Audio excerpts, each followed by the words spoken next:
Halo, assalamualaikum teman-teman. Nah, kali ini kita mau buat ikan goreng sambal tomat. Nah, buat teman-teman yang gak suka pedas, boleh dicoba ya menu yang satu ini. Nah, pertama-tama itu kita ada ikan gembung. Kita pakai ikan gembungnya itu 4 ekor. Teman-teman opsional juga kalau mau pakai ikan nila atau ikan dencis juga nggak masalah ya. Terus ini kita campur sama tepung siap saji yang free gluten ya teman-teman. Teman-teman boleh juga pakai tepung Kentucky juga nggak masalah. Nah, ini kita lumuri tepungnya ke ikannya. Kita nggak usah terlalu tebal ya tepungnya, takutnya nanti dia nggak mateng dagingnya di dalam. Nah, ini kita lumuri sampai tepungnya itu rata ke kulit-kulit ikannya ya teman-teman. Buat teman-teman boleh kalau suka lebih asin lagi boleh ditambah lagi garamnya ya teman-teman. Atau mau digoreng gitu aja juga nggak masalah tanpa dilumuri tepung. Nah, udah seperti ini saatnya kita goreng di api sedang ya teman-teman. Nah, ini kita goreng dia berlawanan arah ya biar ikannya nggak menggosip. Nah, ini kita goreng sampai dia golden brown atau kecoklatan, kemudian kita balik ke sisi yang satunya biar matangnya sempurna ya teman-teman. Nah, kalau kita pakai tepung itu ikannya nggak lengket, terus minyaknya itu nggak percik-percik gitu ke kulit kita. Nah, udah golden brown seperti ini, saatnya kita angkat dan kita tiriskan ya.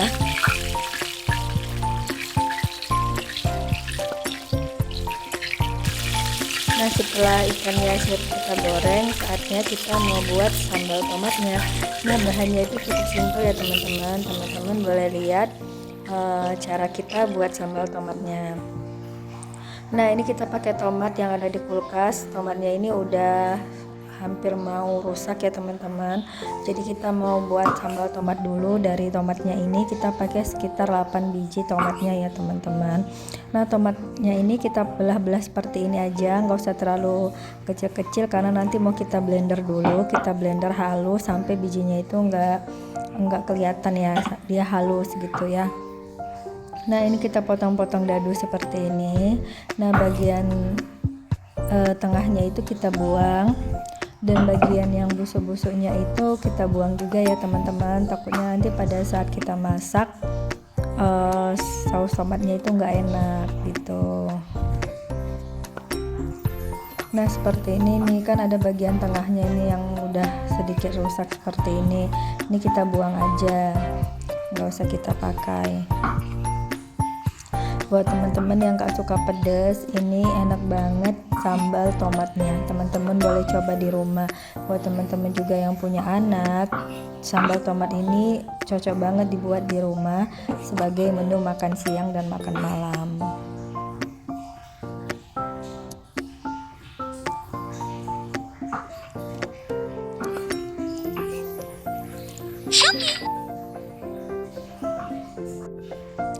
Nah, lanjut, ini dia bahan-bahannya. Tomatnya udah mulai selesai, kita potong-potong seperti ini ya teman-teman. Bagian yang nggak dipakai itu, yang ada sebagian yang udah mau busuk itu kita sisihkan, nggak kita pakai. Lanjut, tomatnya itu kita blender halus sampai bijinya itu nggak kelihatan sama sekali ya.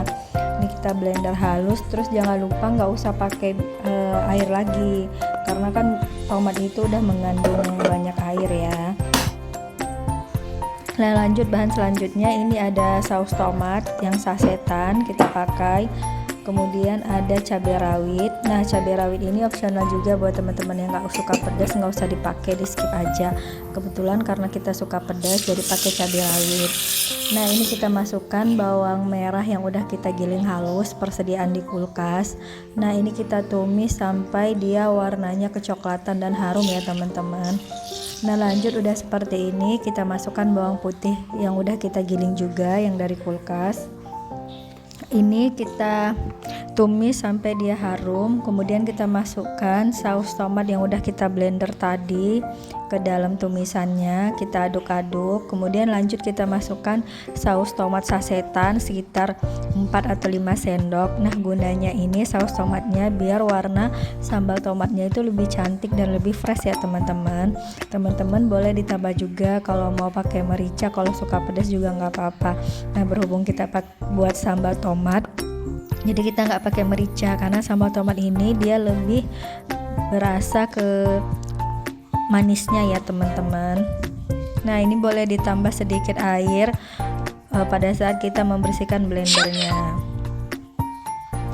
Nah, lanjut ini kita tambahkan garam, kemudian kaldu penyedap atau kaldu jamur, opsional kalau teman-teman nggak mau pakai kaldu juga nggak masalah. Nah, ini kita aduk-aduk sampai dia matang sempurna atau airnya itu agak mengering sedikit ya teman-teman. Lanjut ini kita masukkan cabai rawit seperti yang tadi kita bilang, opsional kalau teman-teman nggak suka pedas, cabai rawitnya di skip aja. Kebetulan kita suka ada rasa pedas-pedasnya, jadi kita tambahin sama cabai rawit. Nah, ini udah mateng, saatnya mau kita prepare ke piring. Nah, ini dia mau kita prepare. Wah, wanginya luar biasa ya teman-teman. Teman-teman selamat mencoba di rumah. Assalamualaikum.